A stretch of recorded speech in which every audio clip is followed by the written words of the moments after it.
right, as always, that was good friend of the show and our officially licensed podcast theme song, Mr. Colin Gow of Colin's Coffee, Watershed, and many other musical venues or ventures. My name is Steve Schoeny. I am the city manager for the city of Upper Arlington. I am here today with my sidekick. Back to sidekick. I'm Darren Shulman. I'm the city attorney. And it's been a while, man. It's been a minute. I feel like we've had a little break. We've had a break. So we had a podcast, and then with our guest today, we had one scheduled that I can't even remember why that got canceled, but it got canceled. That was legit. There was a legit cancellation. And then our as observers of the podcast in the city may know, I have a thing about April Fools, and a year ago, our guest got me on April Fools, and so got you good. He did get me good, and this year I returned the favor, and we scheduled a podcast with him that was a fake scheduling, and he showed up, and he was all ready to pod, and there was nobody here, and I came out and said April Fools. That was very fun for me. Not a great story, but fun nonetheless. And then we had a computer fail. I forgot about that too. It's been a long with Dr. Bob Hunt. So Dr. Hunt will be coming back on the pod shortly, but what is it when you don't give a shout out but you like blame somebody for something? Is there a term for that? Shout out. Shout down something. Anyway, Jackie Thiel failed. Nice. Jackie Thiel was supposed to be. She feels like she's not represented on the show enough, so we'll definitely name check her with a failure. We will name check her with a failure. But I hate to say it was kind of funny because she was so stressed and like frustrated, and like every time I tried to help, you're like, dude, don't. It's not working. Just walk away. No. So discretion is the better part. A for effort. F for progress. Was it though? Was it an A for effort? Yeah, it was an A for effort. She was trying. She was trying. So anyway, long introduction to, we do have our guest today. And I think we're recording. Yeah, we're recording. And our guest today is the one and only Chief Keith Hall. Police Chief Keith Hall. Chief. El Jefe, the Chief. Are you glad you finally made it on? I am. I was actually very prepared. April Fools, I was really, really prepared not to get got because I thought it was coming, and it was a very good one, by the way.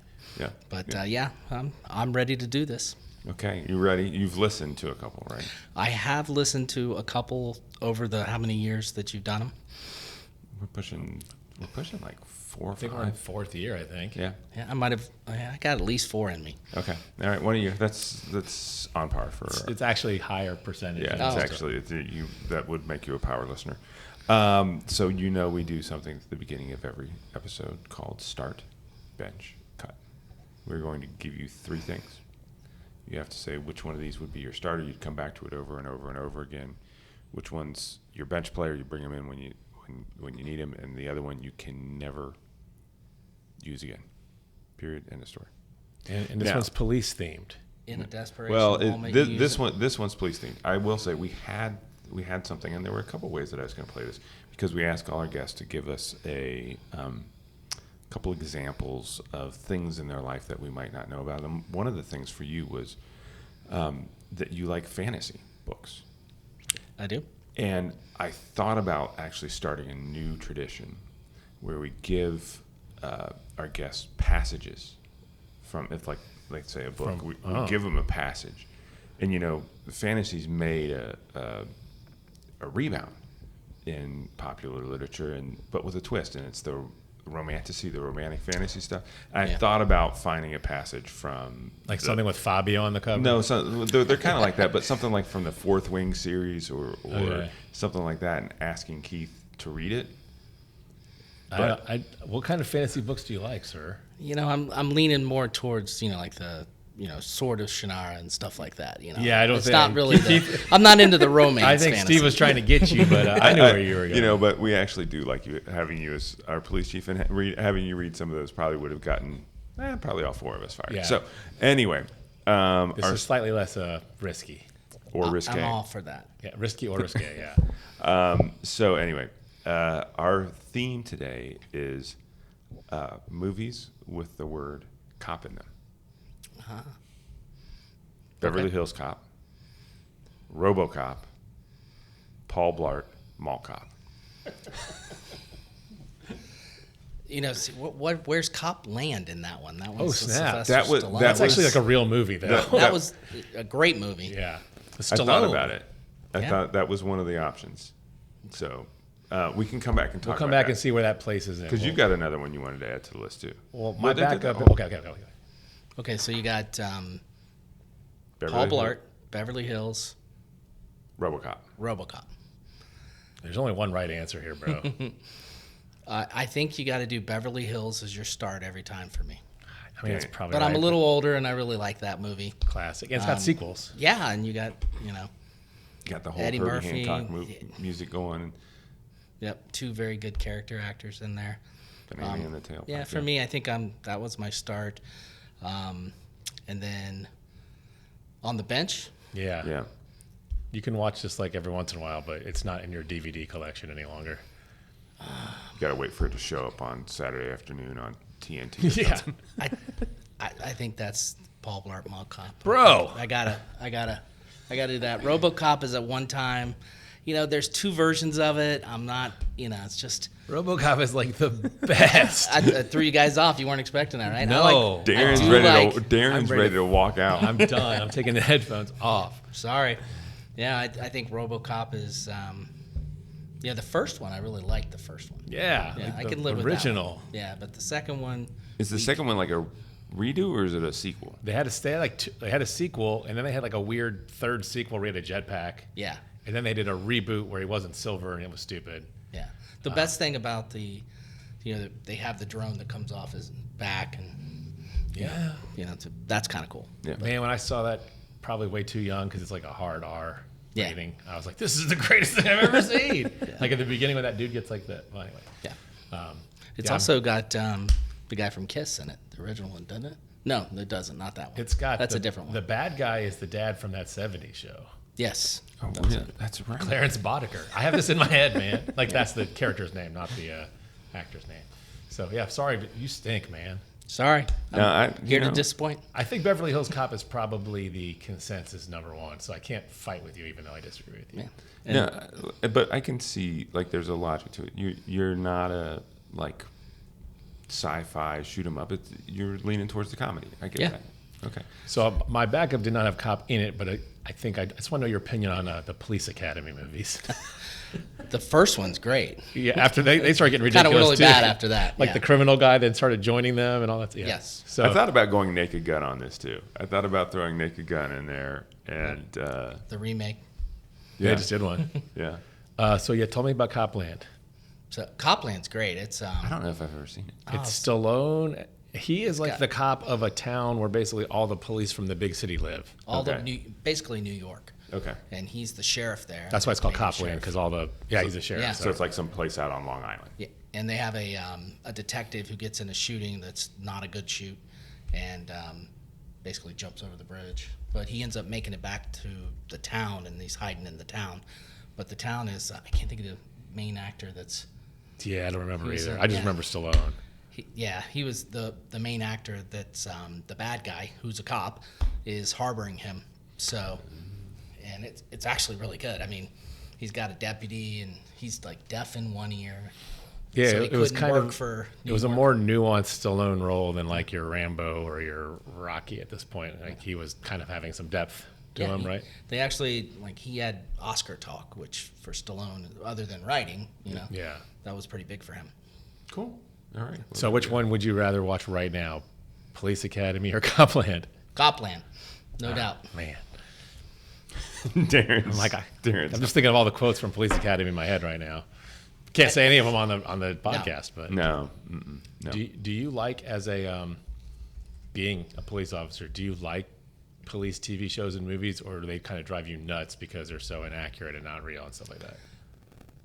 Yes and a no. If I can go into it, my wife gives me a hard time if we're watching them. She's like, "All right, shut up and don't talk about how everything's wrong." But if I can just go into it and enjoy it without analyzing it, then yeah, I like police movies, especially the ones that are that don't depict us in a bad light. Those are the ones I can tolerate a little more. Now, I will say, actually, having over the last 6 years kind of spent a lot more time with police and understanding what you guys do. I actually have that problem. Like, I can't, like, if there's a mystery book and the, like, investigation stuff is just completely stupid and crazy, like, you know, the police departments investigating themselves in the middle of a major crime thing, and it's not something like New York City, right? And it's just some small, like, that doesn't, you know, stuff like that where you're just like, this stuff just doesn't happen. Well, and you don't have the luxury of having a lot of movies about city managers. No, It's not a high we excitement don't. genre. It is not the high excitement genre. I mean, you get it more like I get even prosecutors. You get the prosecutor stuff, yeah. And I like Law and Order is like, actually, we can both agree on Law and Order. Do you like Law and Order? I do like Law and Order. I like Law and Order, at least the classic Law and Order. And Andres, you know, there's always something about communications people in politics. The city manager gets nothing. Yeah, Gets no love. Usually the communications guy is like either manipulative and bad, you know, like kind of like behind the scenes kind of. Yeah. Or the other guy who gets killed. That's true. Yeah, you don't. There's not like They're the body at the end. Now the beginning press, the press guys are always the heroes in a lot of these Yeah, the things. communications guy's never here though. I want to know why Kindergarten Cop with Arnold was not on the list. That's a good one. It's not a tumor. Isn't that line? That's a good addition. That was a good Arnold, actually. Thank you. That was well done. What's the one that's out where they're pretending to be cops? Let's be cops. Let's be cops. That actually is really stupid, but actually better than you would think it is. Have you heard of that movie, Steve? No. It's these two guys who like dress up as police officers for like Halloween, and they rent costumes, and people think they actually are police officers, and they're like, let's just go with it. So they start busting criminals and stuff. All righty. So there was a purpose though to having Paul Blart Mall Cop on this list. Keith's like, I think I know where we're going. okay. So a big topic of discussion in this town right now is e-scooters, e-bikes, electric skateboards, electric one-wheel devices, hoverboards, whatever you want to call them. And it's something we've been working together a lot. Segways have not been causing a lot of complaints yet. No. Although Segway is a maker of some of the most popular e-scooters, so yes, they Oh, do they are, come into okay. that. Yeah. There used to be a gentleman who rode a Segway around town. There's a guy who's for our listeners, we're at the community center. There's a guy who still does. He comes in here and it's basically an assistive device for him, and so he rides it in here. So yeah. So scooters, thoughts? I have lots of them. Actually, it's a topic that comes up not just for us locally, but the city of Columbus, the Central Ohio area. It's nationwide. This is a topic that you could Google and get lots of results for, which tends to be one of the problems that we have in law enforcement, because somebody will Google the laws that associate with scooters, and inevitably they'll get one that's from Arizona, which makes it hard for us because you want to be able to enlighten people, give them the right direction, and they're quoting stuff that they found on the internet, which we all know that the internet doesn't always give us the correct information. So scooters is a very hot topic, and law enforcement's taking it very seriously, and luckily we're partnering with the city to come up with a good plan. So before I get into the plan of it, can you just describe what is the problem with scooters? Because they're fast, they're cool. Why do we care? I think, the largest problem is obviously the children that are riding the scooters around. The difference between adults who are driving vehicles that they've over time come to understand. Perception for a child is a lot different than it is for a perception of an adult. And you just mean in terms of judging distances and speeds and things like that? Judging distances, speeds, other cars, how quick you're going to come up upon somebody, and thinking ahead for, you get to an intersection, what you're going to do. And then kids are notorious for doing things quickly, randomly, and when you're driving a car, people know the rules. Stay in the lines, pay attention, brake. You have to obey traffic devices and signals. And when you're used to riding a bike or walking on a sidewalk, you don't always think in the lines of, I'm on a vehicle traveling 10 to sometimes 28 miles an hour, depending on what type of vehicle it is. So when you fall off of that device or you run into something, it can be very dangerous and painful. I never thought about that deception and judgment issue, I've noticed, because I spoke to the middle schools, like, we kind of know traffic laws because we have driver's licenses, but they have not because they're not old enough to. So they just have no idea what the rules are, even if their perception is good. They don't know when they're supposed to stop, who's supposed to yield, and all those things. So, Yeah, last time they had a traffic class, the highlight of the class was doing the hokey pokey at the end of the class at Safety Town, right? And Correct. Bicycles. Yeah, and the expectation that knowledge is going to carry through to what you're supposed to do when you come to a four-way stop, whose right of way it is, how you brake, it just doesn't apply. And there's also, I've seen a perception that, well, if I'm not in a car, the rules for cars don't apply to me. I think there's another big thing that you see when you talk to kids. It's like, oh, I didn't realize that. I thought since I wasn't in a car that the car rules don't apply. And that's exactly what happens when our officers do stop and talk with these kids. They'll see them out riding around, and they'll pull over with them. In general, they're not stopping them as traffic stops. They're interacting with them, and they'll talk with the kids, and it's an educational opportunity. But the kids will inevitably, they'll say, I didn't realize I did that. Going from the street to the sidewalk, around a person walking, and then through a stop sign or through a red light. Yeah. So we're recording this mid-May. It's the 14th or the 15th or whatever. So our scooter survey is on the street, and it will be out for another week. And so by the time this airs, the results will fully be in. Nobody will be responding. So I feel okay talking about kind of what we're seeing in terms of preliminary results. The preliminary results are showing literally 90% of people think this is a problem, a serious problem, or a moderately serious problem. And the biggest thing that people, and 90% of our total survey, which at this point today is sitting at about 1,100 responses, is people not obeying the rules of traffic. And a lot of the comments are, well, why aren't we enforcing the laws? Respond to that for a second. Well, the easiest way to respond, and I agree with you on the people reaching out and being concerned about this issue. One of the biggest things that I receive, phone calls wise, is, why aren't you enforcing a helmet law?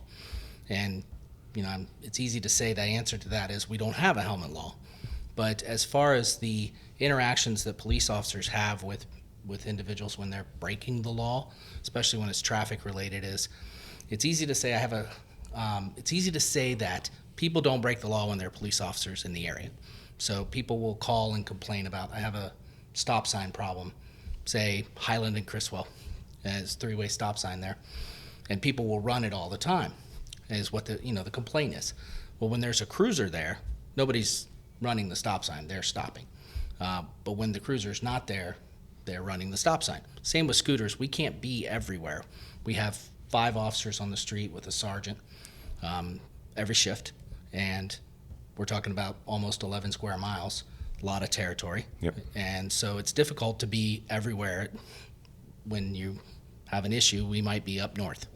And think about this, they're going fast. So if you call in, this scooter just drove by that's dangerous, okay, we'll respond, but by the time you get there, they're probably gone, right? Correct. And sometimes people don't call right away. They'll wait till they get home, and then they'll tell us about it, and going and finding that individual is going to be very difficult. Yeah. So I guess I would say it's not that you're not enforcing it. Like if you see something, they are stopping people. I've seen some citations under our new existing code. It's just it's just got to have that confluence of you seeing them and being able to write that ticket. Yeah, I can't write the ticket, or none of my officers can write the ticket based on your word. We have to see the violation. Same with any traffic law. So one of the things, and this gets to traffic enforcement a lot, another thing we've talked about a lot is pursuits. Can you talk for a minute about how we approach pursuits in general, and are there any special concerns that you have about pursuits as they relate to kids on scooters? Wow, I hadn't thought about that as much. A grappling hook you Yes. can or a lasso you can just... So with pursuits in a car, obviously the biggest thing that with us, we have a policy on pursuits. and we have very strict guidelines of what we can and can't do. And safety is always the biggest concern. Safety for the community, safety for the officer, and even the person who's fleeing.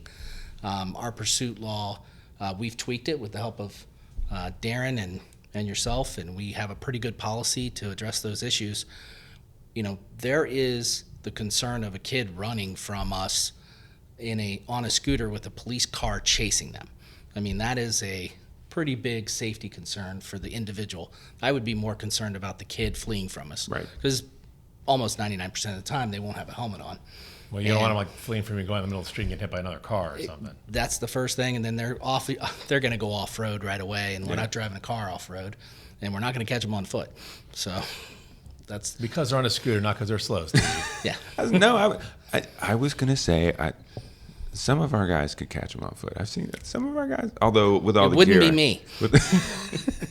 I said some of our guys. I didn't say you. Although they're weighed down with a fair amount of gear too. So Yeah, your average police officer's got anywhere from 25, 30 pounds of equipment.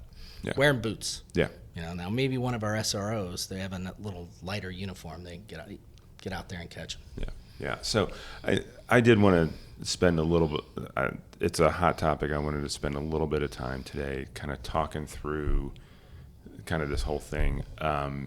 Just because it's something people really care about, and I think it's important to have folks hear from you kind of the practicalities of how we do law enforcement here. And I think that idea of being the amount of coverage that we have is limited, and you said people don't run a stop sign when a cop's there.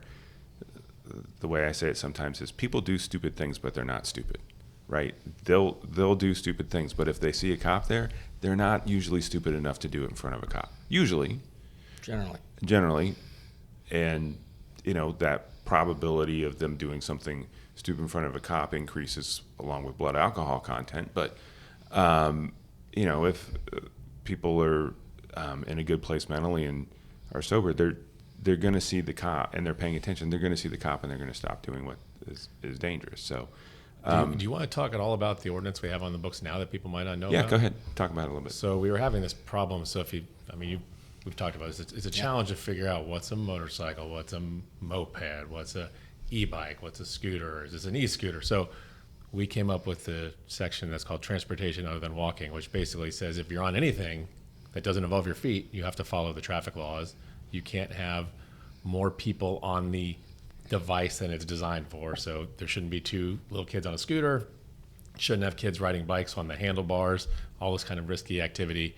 And it's just kind of and you have to not be reckless and basically not be a jerk on the sidewalk. So, or in the road. So it kind of gives them a sort of catch-all tool. So if someone is doing this behavior and the police are able to observe it, you can stop them and either write them a ticket or have that counseling session with them. It was just hard to figure out what was what. So this is very simple. If you're not walking, be nice, follow traffic laws, and don't have too many people on it. So, and you guys have written some tickets on that. We've gotten some. We have. We started keeping a good track of where we're at with that. Our crime analyst, Spencer, has done a really nice job of starting that tracking. The one thing that you have to remember is if you get underneath 12 years old, that's not something that we're going to write a ticket for. Yeah. Juvenile court isn't even going to take that individual. So we had to come up with something, and I think that what we have come up with so far is very good. Yeah. So just a little bit more on kind of what we've got out there. So the other thing that as we tried to put together this proposal for you guys, we've tried to, or for the public on scooters, we've tried to be really conscious about what is our objective. Our objective, and this is the new proposal. This is the new proposal. Additional to what we already did. Is to make sure that we're educating everybody to be safe. In particular, really focusing on those people who don't have a driver's license. Driver's license is where we all learn in very practical terms when it matters to us what the rules of the road are. And, the rules of the road, as Darren just said, the rules of the road don't change that much, whether you're driving a car or whether you're riding a electric scooter or a non-electric scooter. So we really have focused in on the education piece of this. One of the things that I was really impressed by was the amount of thought that your team, and in particular Sergeant McKean, for the record, Sergeant McKean was offered to be on this podcast. Sergeant McKean has asked to be on this podcast yet by He his declined. own, I don't know whether it was scheduled or whatever, but McKean was offered to be on the podcast. So next time he says, when am I going to be on the podcast? You got You your had your shout chance, out. buddy. It's as good as it gets. That's right. So Had your opportunity. shout out to Brian McKean. But Had he been on the podcast, though, I would not get a word in edgewise.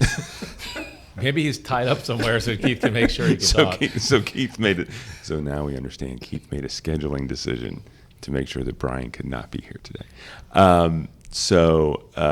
Anyway, McKean helps head up our school resource officers, and he and the school resource officers have a plan in place for how to do this, and we've cooperated with the school. Do you want to describe what it is? Because I don't think people necessarily know what the plan is. So basically, it's that our school resource officers will be going into the high school and the middle schools, and hopefully into the elementary schools, and doing the training that is required to get your device registered and be able to ride a device in Upper Arlington at school. So there's two changes. One, if you're going to be riding one of these things in a public space, you need to have it registered with us. Yep. And two, we're going to provide the education for those of us who do not have driver's licenses to get that education and get the sticker. Yeah. And all of this will be free. So there won't be a charge for it. You're supposed to go, free. I can't do it that high. It's free. It's free. Now you got me. He's going to try it. No, I'm not. Free. It's gonna. We've just lost 3 listeners from Darren going. We've just reduced our listeners by 30%. Anyway, working with schools, we're trying to make the education process as easy as possible. And again, if you've got a driver's license, easy peasy. One of the other, so this gets into one of the perception things that we deal with sometimes. How practical is it for a police officer to be able to tell the difference between a 14-year-old and a 16-year-old? Not very. Okay. Even if looking at a 22-year-old to a 17-year-old, you're driving by, they're going by you at speed, so you may or may not get a quick look.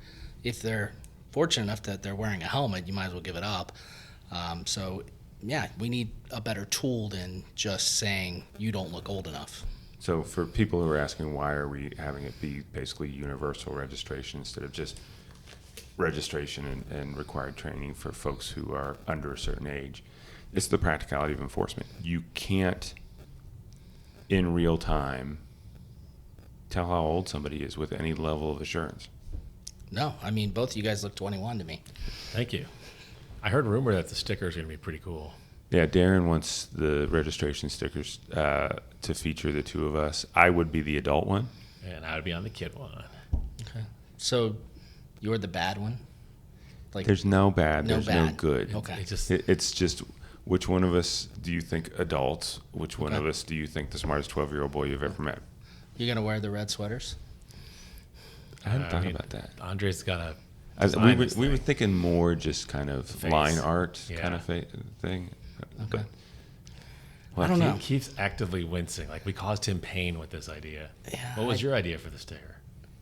Well, actually, the idea that that Sergeant McKean has, I think, is, we're going with the school collars, and his version. I think that it would be as big as the scooter, so you could clearly identify. It would be like a wrap. Yeah, it would wrap the whole thing. That's funny. But if it was okay, the school colors, but with my picture on it, and it was as big as the scooter, I could get behind that. For the listeners who do not have our non-existent YouTube co-podcast, Darren's face went from utter disappointment to complete joy Like, I can make this work. in the snap of like that. And so the idea, Darren thought, oh, my face could wrap an entire vehicle. Yeah. So anyway. Scary. Way to crush my dreams. You'd be able definitely to pull them over. Oh yeah, you would know. So thanks for going into that. So since we're talking about youth and kids, Utes. Utes. Another good movie. Yeah, that one's more lawyerish, but Yeah. yeah. My cousin Vinny, in case you have no idea what we're talking about. If you had no idea what we were talking about, I'm not sure you should be listening to the podcast. Why are you? Why is anybody? Yeah. At one time you were a Ute. I was. What made you want to be a cop? For me, it was pretty easy. My grandfather was a Columbus police officer, so he walked a beat in the 50s, and seeing him in uniform as a kid, and being around him, I think that was the earliest memory I have of doing that. And then kind of just all through high school, I gravitated towards doing the right thing. I liked rules, and I liked the proper way to do stuff, so it was an easy choice. The hard part was getting on somewhere. It's very difficult to get into law enforcement. Now, we used to have thousands of people show up to try and become a police officer, and it's not that way anymore. So talk about that transition, because it's listening and working with you guys, it has struck me too. So it sounds like what I've seen, well, let me say what I've seen. What I've seen with our recruits is they are very motivated, I want to say highly educated, but that's not the right word for it. Very education focused. Some of them are coming in, that doesn't mean they're coming in always with a college education, Correct. but they're very kind of education focused, thoughtful about this job, and looking at it really as a profession, not a job, and a profession that requires a high degree of intellectual skill and just intellect in general. And versus probably when you were coming in, I don't think it was viewed that way. Wow. Yeah. I was like, how is he going to wrap And this up? you were at the vanguard of that shift. Man, I think I just got told I wasn't very smart. No. Just caught strays. No. Yeah, I know. Actually, you kind of hit the nail on the head. This is a job where, in an age where people get pushed towards college over the last 15, 20 years, everybody said you got to go get a college degree, and this is a profession where you can. Mainly, you have to be a certain age. You can't come in until you're 21. We hope that you've matured enough by then. But you could come in and not have a college degree. You have a lot of common sense, a lot of street smarts. We talk about common sense. I don't believe it's dead, contrary to some books and things that are out there.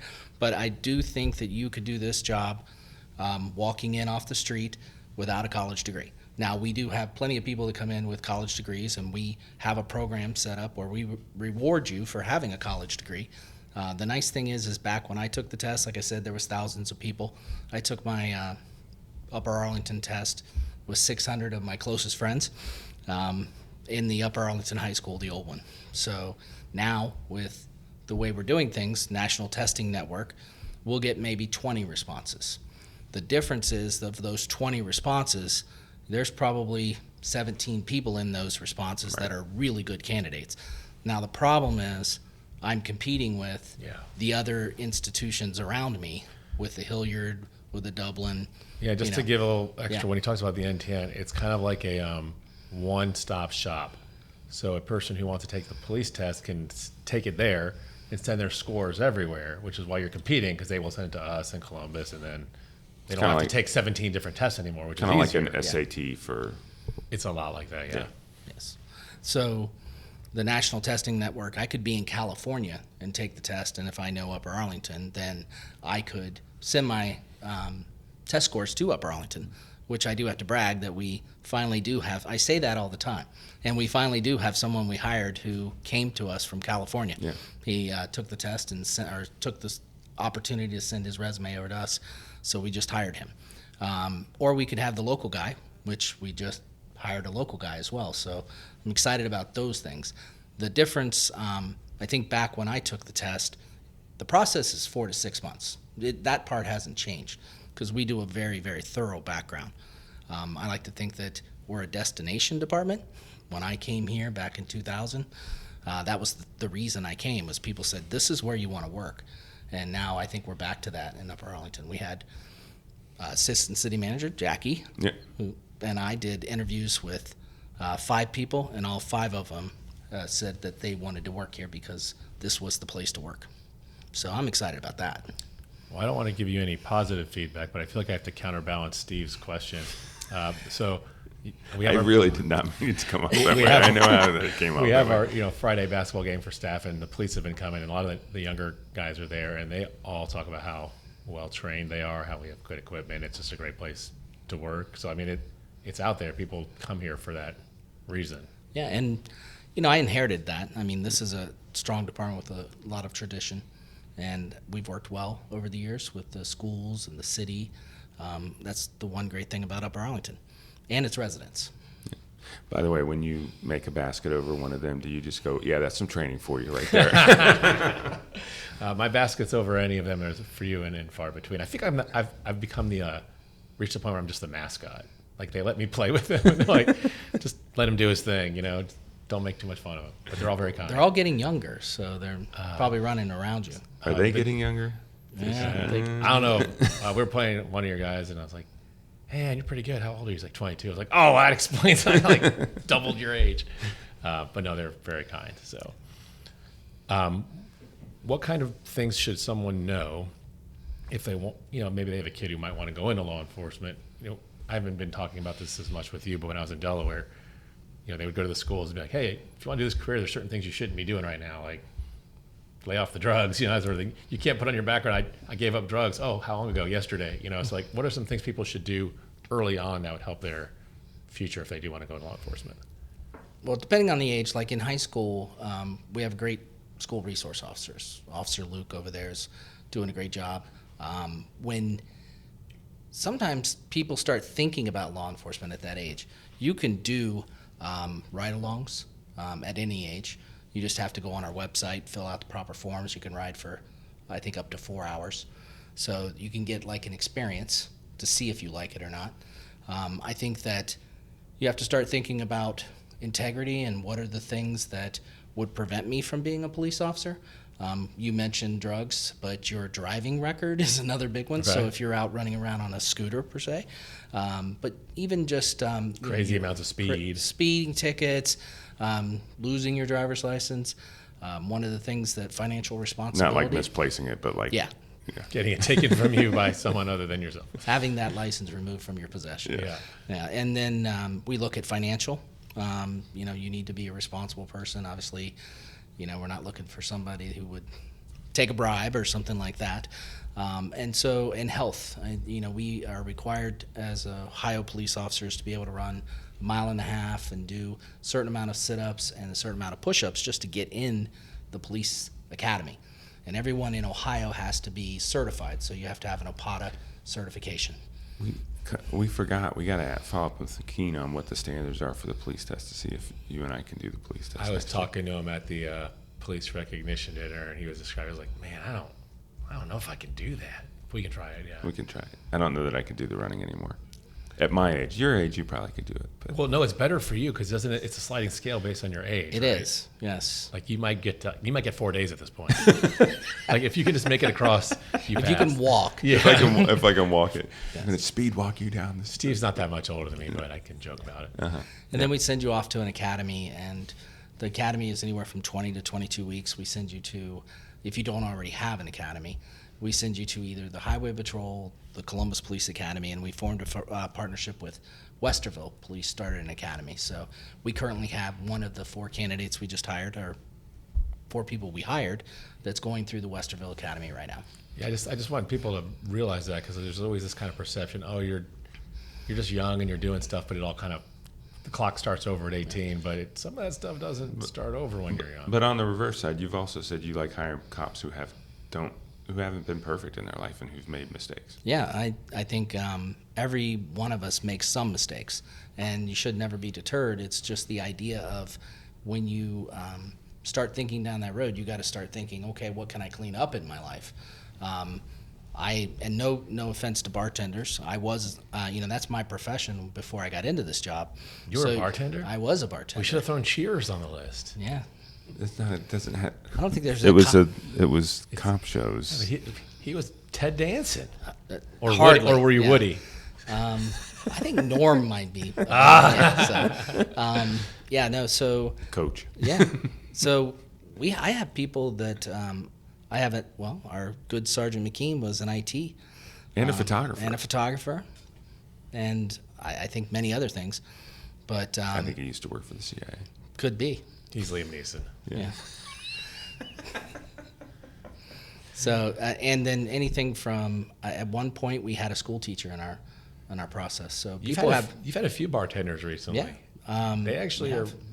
for some reason, the ability to control that bar actually seems to translate pretty well, it seems like. Well, and it's recognizing behavior too. It's one of those professions that you see a lot of behavior that's out of line, and I think that mainly what police officers do every day is we're out there looking for the things that are outside the lines of what people should be doing, and hopefully we look for corrective action. So every action doesn't require a ticket.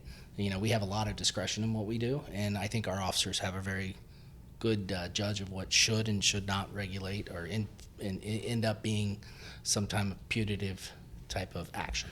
Okay, well, I'll ask you the question because people always assume this, right? What's your quota for writing tickets every day? Well, I have a good joke on that. I used to tell people that asked me that when I would pull them over. I would say, I don't have a quota. 2 more and I can get a toaster. Or, there used to be the joke. And obviously now we have, body cameras and cruiser cameras. And I don't want to be inappropriate, and that's just a joke. But there are no quotas. There's a quota bill out there. This agency's never had a quota. I think the bill's good for those institutions in Ohio that the city runs off of a ticket. That revenue coming in. I mean, if you remember, New Rome. Okay, I was wondering if you were going to be all right with that, but yeah, New Rome. It's not us. Used to be one of those agencies, and Upper Arlington is not. And I think that most people that interact with our officers, I get very few complaints. I don't know if you do, and I think our partnership is really good. Most of the people, this is really weird. Most people come to our mayor's court are like really cool and almost thankful because like the officers have always been nice to them. They've explained, we work with them to get their license valid, and the officers will tell them, work with the prosecutor, and they appreciate that. So I've never hardly had anyone come in and complain about anything. But just to be clear, there are no quotas, and we don't ask you to get quotas either. And it's technically not legal. But we've never had one. We strive towards performance. We want our officers to interact with the community in positive ways as well as other ways. I had someone let me know recently that an officer had stopped by their house because there was a light going off in their garage and they were afraid there was a fire in the house. So we made contact with them, and turns out it was a charger for an electric vehicle. But so those are the type of things we do that a lot of people don't even know about. Open doors, we pull doors on businesses at night. So the guys are out there doing a lot of different things, and the guys and gals. Yeah, Steve, we don't rely on those tickets for anything, do we? Like, we're not funded by police tickets. No. So that's not even why. I don't. I literally. I never even think about it in terms as a revenue source. So, you mentioned you've hired a lot of women to the force recently. Do you know? I didn't tell you I was going to ask you this. No. Do you know off the top of your head what your male to female ratio is at this point? I don't. I couldn't tell you the ratio, but That's let's math, see. dude. Yeah, You don't want to mess with that. I just had somebody ask me math the other day, and I got it wrong. We've at one point in the agency, we had 3 female officers: Sergeant Galley, Chief Hahn, and Officer Wilka. Now I have a female detective, Sergeant Galley, Sergeant Sussy, and then Officer Winger on nights. That's right. Yeah. Alexia. And Alexia, yeah. So we're up to 5 again. Yeah. Yeah. So, we're a department of 55 officers.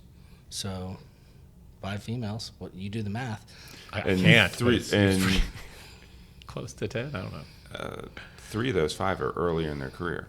Correct. Yes. And we promoted 2 of them to sergeant, and we have one in a very important detective's position with the ICAC task force. Yeah. ICAC being Internet Crimes Against Children. It is, yes. And I think that's one of the most important positions we have. So talk a little bit about task forces, and because I didn't understand this when I started in this job, but a lot of the people who do investigations for groups like the DEA are local cops who've just been assigned to the DEA or assigned to a county task force or whatever the case may be. Can you just talk a little bit about that process?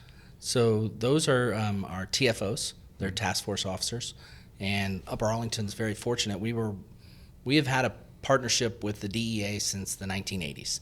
We were trying to figure it out the other day. I think we were one of the very first here in Central Ohio. But a lot of the reasons that the federal agencies and the county agencies or state agencies will seek a local law enforcement officer to help them with their work is we understand the area that we're working. You understand that federal officers come in and they're not familiar with local rules, regulations, and how things work, the area even. So the TFOs work with them, and their job basically is to make those connections to help them understand the area, and they work as agents. So my agent on the DEA works as a DEA enforcement agent and has traveled all over the world with them, and it gives little Upper Arlington some credit in the federal community and nationwide. Upper Arlington's very, very on the tip of the tongue of some people right now. Yeah. Without putting you on the spot, can you what places do we have TFOs? We have a TFO. We have currently 2 TFOs working with the DEA because we're hiring ahead to replace the officer retiring. I have a TFO who works with the Franklin County unit, and then I have a TFO with the ICAC unit with the county. We have a really good relationship with Franklin County. Sheriff Baldwin has Well, been and I great. think the other advantage of these groups is that you kind of have the collective power of more than one agency that can do it. I mean, if we had one person who did the crimes against children, how effective would that be versus having our officer work with all these other officers, and they can probably combine their forces and do a lot more good, I think. Resources alone, the DEA brings in those resources and education. You know, officers who work as a TFO with the DEA are ones who bring back the crucial information that we might have on what are the trends in, you know, drug trafficking or just drugs that are dangerous or what we might be seeing on the street or in the schools. The county resources help us with having that connection with, because there's other agents on there from Gahanna or, you know, so other departments. And obviously with any profession, I've always said that I think the networking or the communication collectively is the most important part of those things. And we all can agree that any crime against a child is the most, worst crime that you could ever think of. Yeah, I think the other thing that I've been impressed with is, you know, we've got the officer who's been a TFO with the DEA, the Drug Enforcement Agency, for a long time.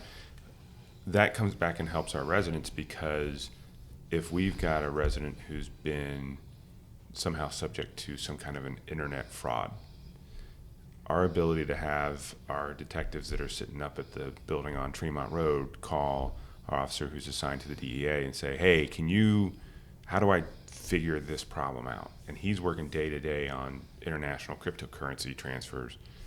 He can walk our officers through how to trace something basically instantaneously that they would spend weeks trying to research otherwise. Correct. It's a resource that we would never have had we not had them there. And they have tools that we don't have that cost a lot of money. So if we were to say get a phone or something like that, or a computer, they're able to download the information from that computer with the resources they have that I don't have locally. So it would take a long time to get back. Yeah. So speaking of resources, and you mentioned the word school, so can we talk a little bit about school resource officers? Like, we Love have to talk them, what do about they do? I mean, school's kind of winding down by the time this is out, but I think people kind of, they know they exist, but they don't really know what they do or how they work.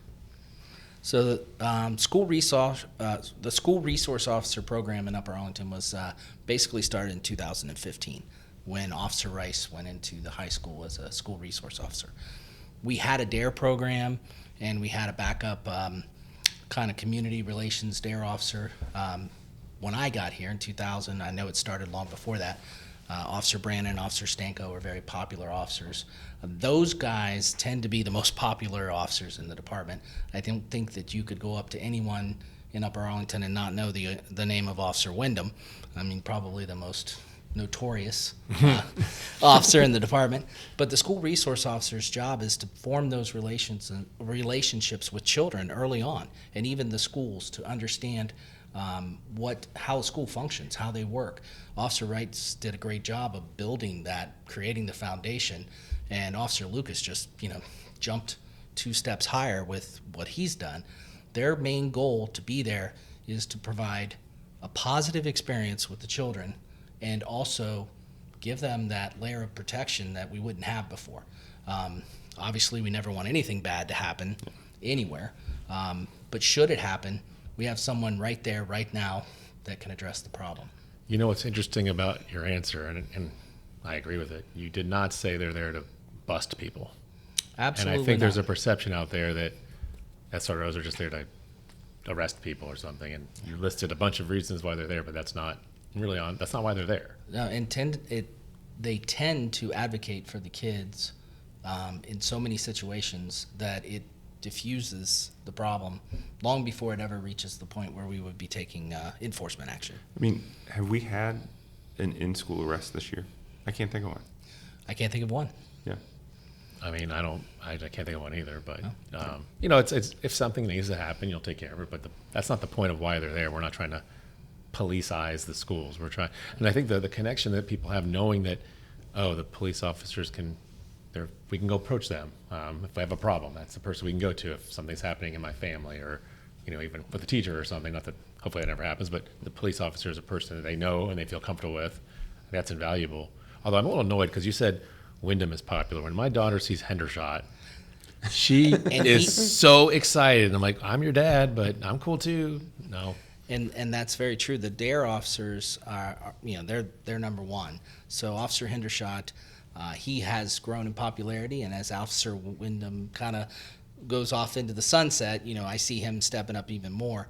Officer Hendershot's I like to say that I have, with this department, had a hand in hiring a lot of the people that come here, and I recruited him. He was a sheriff's department, Fairfield County Sheriff's sergeant, and ran a community policing program over at the sheriff's office. Very popular, very knowledgeable, very good guy, and just doing a great job. And just to be clear, he's great, and I like him. I'm just jealous. Yes, I know that, and I understand. I think that if I had 10 positions, I could fill them easily. Everyone wants to work in the school resource officer program or the DARE program. So just to be clear, Chief did not say that Officer Wyndham was popular. He referred to him as being infamous. He said notorious. Notorious, that's right, sorry. Notorious. So just to be clear. We used to work nights together. He had a different nickname back then. Probably, are we allowed to say it? Yeah, he was, the kids used to call him the Dark Knight. Yes, and he's so I get the comic book reference. Yes, he's kind of a geek. Geeks are good, not yes. Geek. He's in like Star Wars and stuff. He's my guy. Yeah. We used to go see the Marvel movies together when they came out. That was our thing. EJ is everybody's guy. Yeah. So. And he can dance. The hokey pokey, at least. He can dance more than that too. He can do it all. That's a lot of man moving if he's dancing. He's a big dude. The SROs are great, and I saw it with my own kids in terms of building that connection. Having another adult to have a positive connection with is really important for a lot of kids. It is really important. Well, listen, this has been a lot of fun. Is there anything else you wanted to talk? I got one more question for you. All right, I'm always ready to wrap up, and then I think of one more thing.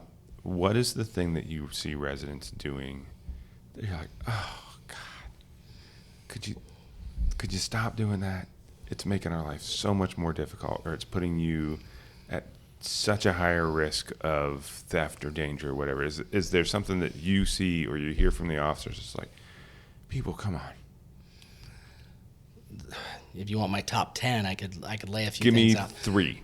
I think that one, leaving valuable items in your car when you go shop, unlocked, or even if you just leave a backpack in the back seat and you lock the car, the glass is breakable, and it's regretful when that happens. And they're not really, my wife one time said it's just a diaper bag, but you still want to leave it in the trunk because they don't know what's in that diaper bag. So I think that's probably one. I think securing your house at night, leaving the garage door closed, would make you less of a victim. Turning on the lights. I know that a lot of people don't like to have lights on at night, but those things are deterrents to crime. I think those are the things my street guys would say. And I think the number 3 could be number 1 in anybody's eyes, is the idea of social media. And when it comes to texting and driving and interacting on your phone, I think that's the most dangerous thing. And I see it every day when I'm in my personal car. It's one of those offenses that, they're not doing when there's a cop driving next to you, but we've all seen that person on the road who is driving 10 miles an hour. You get up close to them, they're not paying attention, the lights turn green, they're still sitting there at the red light, and you go by them and they're on their phone. Yeah. Dangerous. That was a good list. That was Yeah, a I think good it's a list. good list. I can't tell you how many people we have cases and they're like, yeah, my car got broken into. And you're like, broken into or opened the door and took your stuff? Yeah, or Lock your cars. my car got stolen. Were the keys in it? Yeah. Or I left it unlocked, the garage door opener's on the visor, and suddenly they're in my garage. Yeah. Yeah. Yeah. Okay, we finish every podcast with 2 questions. What do you love about UA, and what would you change? Well, I think it's easy to say that I love the people the most about UA. I know that's an easy answer and I don't know how many people have said that. Does that include your boss? Jackie's great. Oh, boom. I think Well that played. Very well played. Yes, since obviously I started my career in 1995, so I'm one of the older guys on my way out. I love this community. I think I'm still here because of the people and because of the people that I work with. When you get to the point where you're the top cop, I guess maybe, you don't have those interactions as much in the cruiser. My interactions are all by phone or at committee meetings, or just the other day I went to the Rotary and we celebrated our Officer of the Year, Officer Vote, and give a shout out to him. And they do things like that they don't have to do.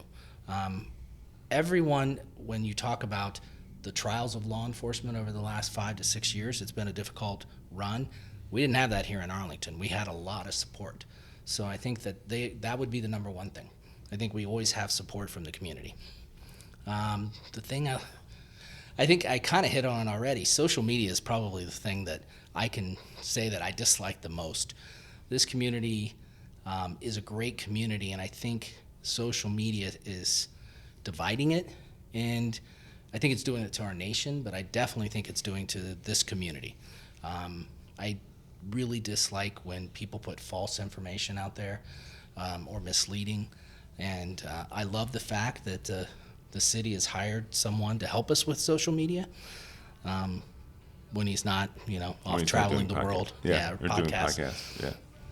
We hired him to do the podcast, and he does social He media. does other stuff too. Yeah, he does Some stuff. stuff. So I think those would be the 2 things. All right, cool. Keith, thanks for coming on. Thanks for being a good sport on April 1st. It was a good one. I'll give you it. Yeah. And, all right, it's good talking to you. Nice talking to you. Thanks, Steve.